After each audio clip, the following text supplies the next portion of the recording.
गोमूत्राचा एक गोमूत्र जर आपण महिमा सांगायला म्हणलं तर बराच वेळ लागेल, तरी पण थोडक्यात सांगतो की मगाशी आपण बोललो होतो की नुसतं माहितीवरून आपण आलं तरी एक थेंब टाकलं तरी शरीर शुद्ध होतं शुद्ध होतं. बाहेरून.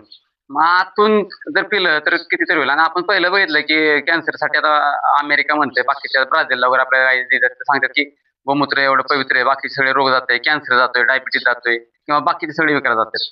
तर ते आपण पिलं पाहिजे. त्यासाठी मग आता ताजं प्यायला लोकांना उपलब्ध होत नाही, मग कधी कधी आपण अर्क बनवून देतो.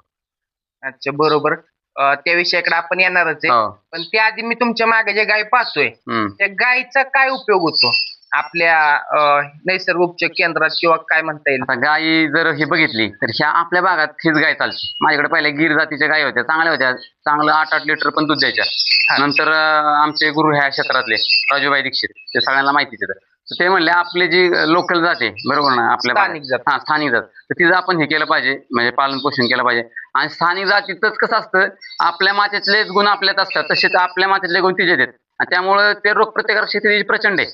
आणि ते जर आपण तिचं काय दूध पिलं, आता गोमूत्र वगैरे प्यायला जे लोकांना पहिल्या काळात गरज लागत होती, पण आता गायीची एवढी संख्या कमी झाली की आता गोमूत्र प्यायला लागते.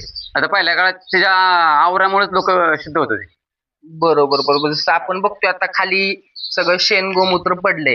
आता मी एका मुलाखतीत असं पाहिलं होतं की काय काय लोक आहेत ना पैसे देऊन हे करायचं राहिला येतात या शेण गोमूत्रात. आपण खाली बघतोय असं पैसे देऊन राहिला येतात, एक 1800 रुपये त्यांच्याकडून फी आकारली बरोबर. जाते.